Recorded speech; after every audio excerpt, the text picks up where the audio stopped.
It is not Derek Chauvin that did it. He was overdosing on fentanyl. Everyone has a right to a fair trial. You can't deny that. And I don't think in the climate that he was tried in, I don't think it was possible for him to get a fair trial. Welcome to the Political Orphans. My name is Nico Lagan, and I am your in-house conservative.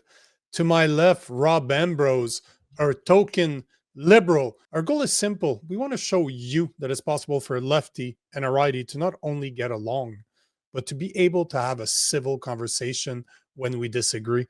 Because remember, common sense has no political affiliations. No life-threatening injuries identified.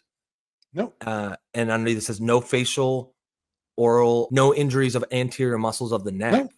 So his neck wasn't injured. He had a large amount of fentanyl in his body. Those two things, no life-threatening physical injuries and a large amount of fentanyl in his body. Everyone has a right to a fair trial. You can't deny that. And I don't think in the climate that he was tried in, I don't think it was possible for him to get a fair trial. That to me seems fair or obvious. I don't think he should be released, but I think he should have a new trial now that emotions have died down. I don't think he was a great cop either. He had a lot of complaints about excessive force. At the same time, this is a murder, man. Like, you got to... that's the rest of his life. You have to take that seriously. Prairie, I can tell you that the technique that Derek Chauvin used on George Floyd is an approved technique in Minnesota. It is 100% legal what he's done. I've been in that situation. I've been having somebody like that on me.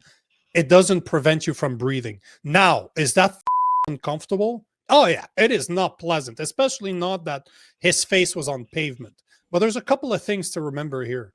George Floyd is like 6'4", 265 pounds of muscle. Derek Chauvin is like 5'6", 5'8", and weighs 150 pounds soaking wet.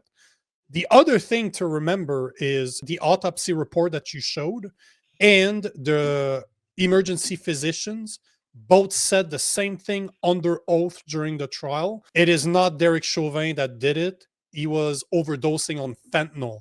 And one of the symptoms of an overdose of fentanyl is to have problems breathing. And instead of being caught with a bunch of fentanyl on him, he swallowed them before Derek Chauvin took him out of the car. There's also a video that was produced after the trial finished where most of the jurors were interviewed as a whole. They're all sitting on a panel and they're being interviewed. In their eyes, he didn't do enough. This is why that guy's in prison for murder. Enough to save his life. Was he supposed to clear his stomach right there? Should he have stayed on him for 9 minutes? Probably not. But the point of the matter is that if he wasn't brought to the hospital fast, he was going to die. He was overdosing on fentanyl. So this is where it's important to understand that I don't think he was a good cop. I'm not saying I don't condone what he's done, but the technique that he used was an official technique that the police is able to use, that they're trained on using. It does not prevent you from breathing. I've been in that situation many times, not because I've been arrested many times, but because I'm a martial artist and this is a practice. This is a position that you need to know how to get out of if you get in trouble. Could he be responsible for manslaughter? Sure, I could see that. I could see manslaughter. I could see incompetence as a police officer. Should he be let free as in no consequences? No. But at the same time, that dude's been in prison for what, 3.5 years now? He's been there's been attempted. He's doing hard time.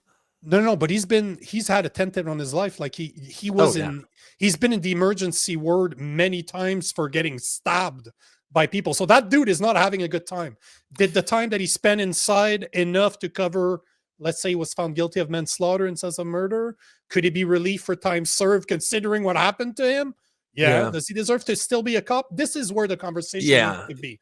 But for somebody to tell me that the trial was fair is bullshit. I don't think anybody with common sense can tell me that that trial was fair, that he wasn't crucified before ever stepping in court. Yeah, I mean, neither of these people are sympathetic characters. George Floyd was no hero, and I don't think Derek Chauvin was any kind of high character cop either. But yeah, like if you respect the justice system, you have to believe in the principles of it, like innocent until proven guilty and a fair trial. Everyone has a right to a fair trial. And I don't think it's possible in the media circus of that moment that it was possible for him to get a fair trial. I think a new trial is probably warranted. And yeah, I agree with you in the sense that there should definitely be some consequences. I don't think it should be a cop anymore. And I think, I don't know, 3.5 years probably sounds about right to me. Type of time that he's done, the fact that there's been a Yeah, point on his life so many hard. times. That's hard. Now, should he come back to a full position as a police officer? That needs to be I don't discussed. think That so. needs, but this is my point, right? I'm not trying to praise that guy as he's a hero. He's not Penny. He's not Daniel Penny that ended up being Who put in court was a against. hero? Who was a hero? Yeah, yes. Yeah. Like we need to make sure. I am not calling Derek Chauvin a Daniel Penny. This is not what the fuck I'm saying. That dude was Yeah. not a good man, but it wasn't fair. Detective Gaines says George Floyd died with a knee on his neck, but it was a comorbidity that actually killed him. Yeah, I mean, you have to consider that. It has to be considered. And I don't think it was. I don't think it was fairly considered. I don't think he had a fair trial. I don't think he's a great cop or anything. I don't think he should ever be a cop again. But time served, change it to maybe a negligent homicide conviction or a conduct unbecoming or whatever the vert that is for cops, and time served. I don't know. To me, that sounds like justice. Nobody with common sense can tell me that he had a fair trial. Yeah. In the environment that existed, it was not possible.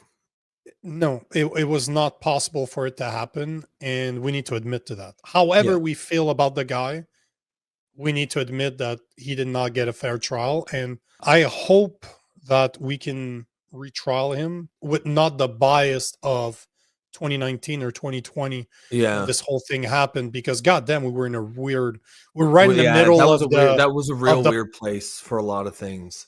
Oh, fuck yeah, people needed something, and most people have forgotten that this is how BLM came to be, and BLM made the equivalent of about $100 million on his neck.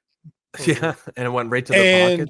And they didn't give that money away to George Floyd's family. They bought themselves mansions in white neighborhoods. And if you look at BLM, they're ran by self-described socialists. And not just social, but like activist socialists, right? People who they were waiting for something. Like they sprang into action as soon as that happened. They knew what to do. They knew how to organize. They knew how to fundraise. They knew how to do everything they needed to do. And they did it as soon as they found an opening. It is called Rules for Radicals by Saul Alinsky, book from the 70s that explains exactly how they did it. The book is brilliant, scary as shit, evil as shit. The guy that wrote it is a Marxist, but the way that he uses principles from The Prince by Niccolo Machiavelli in today's terms explains how the woke movement came to be, and BLM took the course and they used it to make $100 million. Cha-ching. Cheryl is saying that BLM started in 2016. Oh, I know. It's just they were nothing. Like Rob is saying, they were waiting for this type of movement. Until George Floyd, BLM was nothing. When George Floyd came, that's when just they like really you exploded. said, they were ready. They knew what they were doing. They were probably, like you said, waiting for the next. They were waiting for the next Rodney King. That was the original. And when George Floyd showed up, they made money. They were ready.